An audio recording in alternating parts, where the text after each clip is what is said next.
આયુર્વેદના હિસાબે ઘણી બધી એવી વસ્તુઓ છે જે વસ્તુને તમારે સાથે ન ખાવી જોઈએ. આજના આ વિડીયોમાં આપણે વાત કરીશું ભીંડા વિશે. હું 4 એવી વસ્તુ બતાવીશ જે વસ્તુ તમારે ભીંડા સાથે ન ખાવી જોઈએ.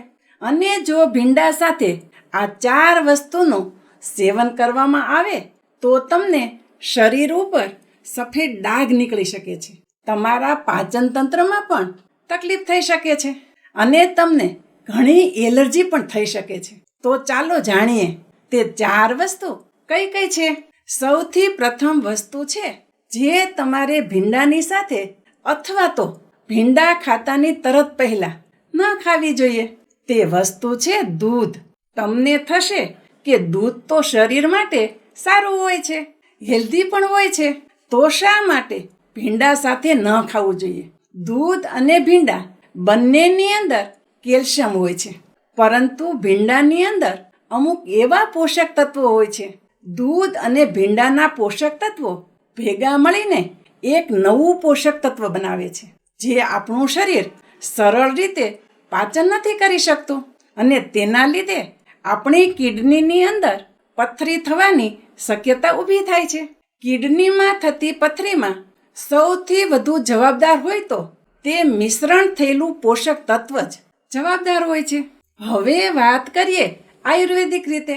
દૂધ અને ભીંડો બંને ઠંડા ગુણધર્મ ધરાવે છે અને ભીંડા ઠંડા હોવાની સાથે ચીકણા પણ હોય છે જે આપણા શરીરમાં કફ દોષને વધારે છે.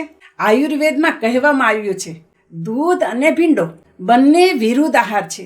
ભીંડા અને દૂધનું સાથે સેવન કરવું તમારા પાચન તંત્રને નબળું કરી શકે છે અને શરીરમાં અમુક બીમારીઓ થવાની સંભાવના પણ વધી જાય છે.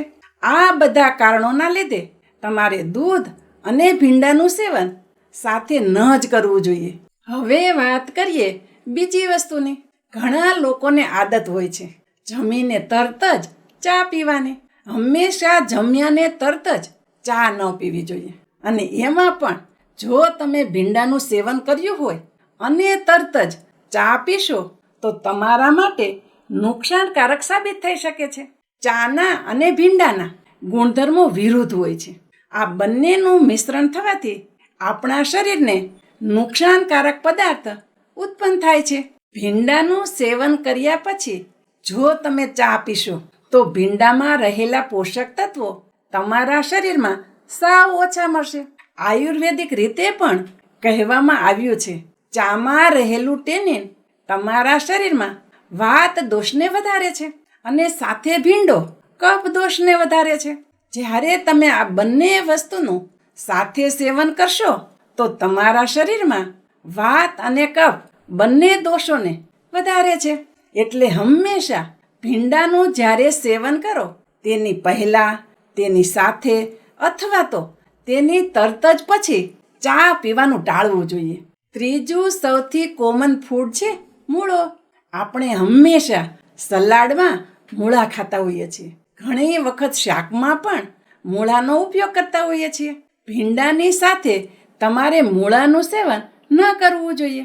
મૂળા ખાવાથી શરીરમાં ગેસ બને છે અને જ્યારે મૂળાની સાથે ભીંડાનું સેવન કરવામાં આવે ત્યારે આ ગેસની માત્રામાં વધારો થાય છે અને તમને ગેસની સાથે સાથે એસિડિટી થવાની સંભાવના પણ વધી જાય છે, જેનાથી પેટમાં ફૂલાવો થવો અને સાથે પેટમાં દુખાવો પણ થાય છે અને તમને અપચા જેવી સમસ્યા પણ થઈ શકે છે. હવે વાત કરીએ આયુર્વેદિક રીતે. મૂળો વાત દોષને વધારે છે. જ્યારે ભીંડા સાથે મૂળો મિક્સ થાય છે ત્યારે વાત દોષ અને કફ દોષ બંને વસ્તુમાં નુકસાન થઈ શકે છે. એટલા માટે જ મૂળા અને ભીંડાને એક સાથે ના ખાવું જોઈએ.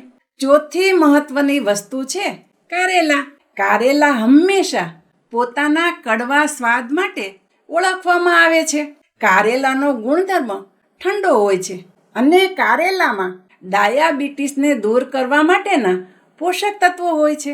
પણ જ્યારે કારેલાને ભીંડા સાથે ખાવામાં આવે ત્યારે ભીંડાનો ઠંડકનો ગુણધર્મ ખૂબ જ ઝડપે વધી જાય છે અને આ બંનેનું મિશ્રણ તમારા શરીરમાં કફ દોષને ઝડપથી વધારી શકે છે અને આ કફના કારણે આપણા શરીરમાં નબળાઈ જોવા મળે છે. વૈજ્ઞાનિક રીતે વાત કરીએ તો કારેલા અને ભીંડાનું મિશ્રણ અમુક લોકો માટે વધુ નુકસાનકારક હોઈ શકે છે. જે વ્યક્તિને પાચન તંત્રને લગતી બીમારી હોય તે વ્યક્તિઓને ખાસ કરીને વધુ નુકસાન થઈ શકે છે.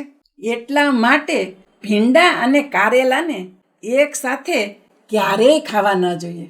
જો હંમેશા તમારે સ્વસ્થ રહેવું હોય તો ભીંડા સાથે આ 4 વસ્તુનું સેવન ક્યારેય ન કરતા. હંમેશા અલગ અલગ સેવન કરજો અને એ વસ્તુ તમારા સ્વાસ્થ્ય માટે ઉત્તમ રહેશે.